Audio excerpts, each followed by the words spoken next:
Cet arbre est protégé, il ne sera jamais coupé. On l'appelle un arbre habitat et on va vous expliquer pourquoi.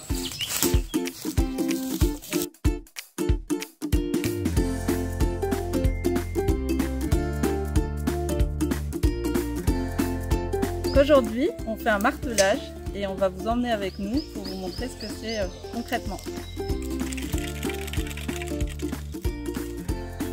Les essences principales sont le sapin et l'épicéa. Donc là par exemple à côté de moi on a un sapin pectiné et puis ici un épicéa.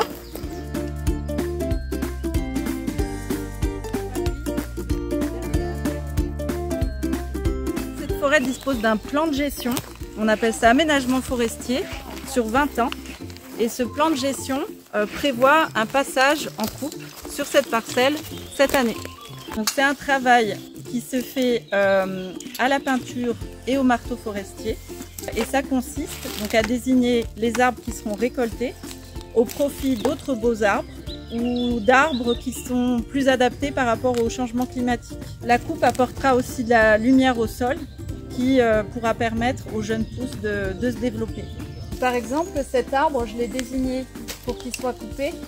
Pour faire un petit peu de place au hêtre qui est derrière, il y en a aussi un ici.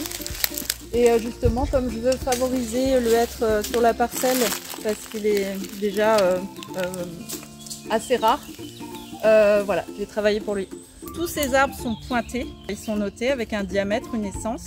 Ensuite, à partir de ces données, on va établir une fiche de vente.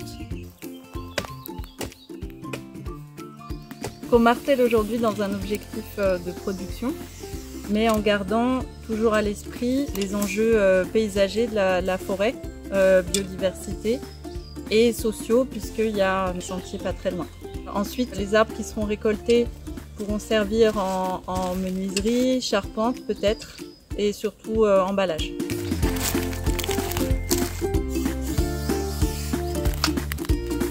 On désigne aussi des arbres qui seront conservés jusqu'à leur mort et leur effondrement pour la biodiversité.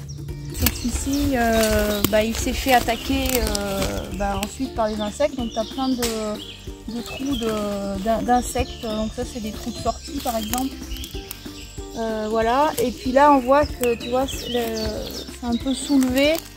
Donc ça c'est probablement un pic qui a commencé à venir consommer les insectes du bois. Voilà, et puis là on voit aussi également apparaître des carpophores qui vont poursuivre la décomposition du bois. On le marque à la griffe pour garder plus longtemps la trace de notre marque. La peinture, elle est durable, elle dure quelques années, mais elle se verra plus quand on reviendra la prochaine fois en coupe, ce qui sera dans 8 ou 10 ans. Comme il est vieux, il commence à avoir des cavités racinaires un peu partout. Et puis là tu vois, on a aussi une cavité qui est en cours de formation avec déjà un peu de terreau qui est en train de s'accumuler. Alors lui, parce qu'il est mort et il est de diamètre assez conséquent, il fait 55 cm de diamètre. Donc c'est un arbre qui commence à être qui est intéressant pour beaucoup d'espèces qui sont les espèces qui sont associées au bois mort.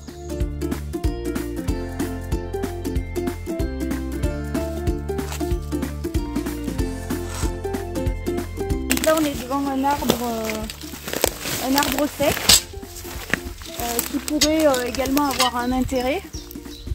Voilà, par contre le souci ça va être que en fait tu vois, on est au-dessus d'une route forestière. Voilà, donc après il y a tout ce qui est on va dire sécurité des usagers qui est aussi prise en compte, donc on va quand même éviter de marquer des arbres habitats qui pourraient potentiellement tomber et causer un accident en fait pour les usagers de la forêt.